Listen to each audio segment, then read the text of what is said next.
Marxist communist கட்சியின் அகில இந்திய பொதுச் செயலாளர் காம்ரேட் பேபி மாநிலங்களவையில் எனக்கு சக உறுப்பினர் மட்டுமல்ல, என் மீது எல்லையற்ற அன்பும் வாஞ்சையும் கொண்டவர்.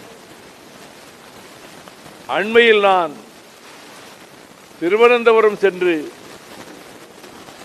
நாடாளுமன்ற இரு அவைகளில் நான் ஆற்றிய ஆங்கில உரைகளுக்கு அதை தொகுத்து அணிந்துரை வாங்குவதற்காக கேரள முதல்வர் மாண்புமிகு பினராயி விஜயன் அவர்களை சந்திக்க செல்லும்போது விமான நிலையத்திற்கே தொழிற்சங்க தலைவர்களையும் சட்டமன்ற உறுப்பினரையும் அனுப்பி வைத்து என்னை வரவேற்று அருமை சகோதரர் பேபி அவர்கள் நானும் என்னோடு வந்தவர்களும் தங்குவதற்கு அரசு விருந்தினர் விடுதியிலே ஏற்பாடு செய்து அவரும் ஒரு துணைவியாருமே வந்து அன்றைய இரவு உணவருந்துவதற்காக அழைத்து சென்ற போது அந்த நிதியமைச்சரும் அதிலே கலந்து கொண்டார். என் மீது மிகுந்த நட்பு கொண்டவர். எனக்கும் அவருக்கும் ஒரு ஒற்றுமை. அவர் பழைய திரைப்பட பாடல்களை கேட்பது அவருக்கு நேரத்தை சற்று போக்குவதற்கான ஒரே ஒரு கருவி. நானும் அப்படித்தான். என்னுடைய வாகனத்திலும் நான் படுத்திருக்கிற அறையிலும் ஒரு 900 பழைய பாடல்கள் பதிவு செய்யப்பட்டிருக்கும். அதை கேட்டுக்கொண்டே இருப்போம்.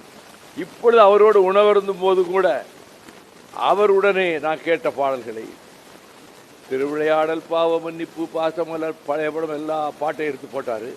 நீங்கள் செம்மீனை போடுங்கன்னு அவர் செம்மீன் பாட்டுகளாக எடுத்து போட்டார். இப்படிப்பட்ட நட்பு. அதனால் அவர் வந்திருக்காரு, டிவியில் பார்த்தேன். உடனே புறப்பட்டு வந்தேன். அவங்க முக்கியமான கூட்டங்கள் நடத்திட்டு இருக்காங்க.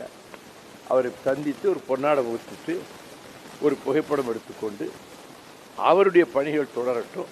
அடுத்த தடவை எலெக்ஷன் முடிஞ்சு வரும்போது நீங்களும் உங்கள் இயக்கத்தினுடைய முக்கிய தலைவர்கள் அனைவரும், முன்பு ஹரிகிருஷ்ணன் சிங் சுர்ஜித் ஜெனரல் செக்ரட்டரியாக இருக்கும்போது 20 முக்கிய தலைவர்களை அழைத்து கொண்டு என் வீட்டிற்கு வந்து நண்பகல் விருந்து அறிந்து விட்டு போனார். அது அடுத்த தடவை நீங்கள் வரணுங்கிற வேண்டுகோளை மட்டும் விட்டேன். கூட்டத்துக்கு போயிட்டார் அவர். இதுதான் நடந்தது. ஒரு காப்பி கொடுத்தாங்க, குடிச்சிட்டு நான் போய்கிட்டு இருக்கேன். நீங்கள் கேட்கிற வேறு எந்த கேள்விக்கும் நீங்கள் கேட்கிற வேறு எந்த கேள்வி வராது.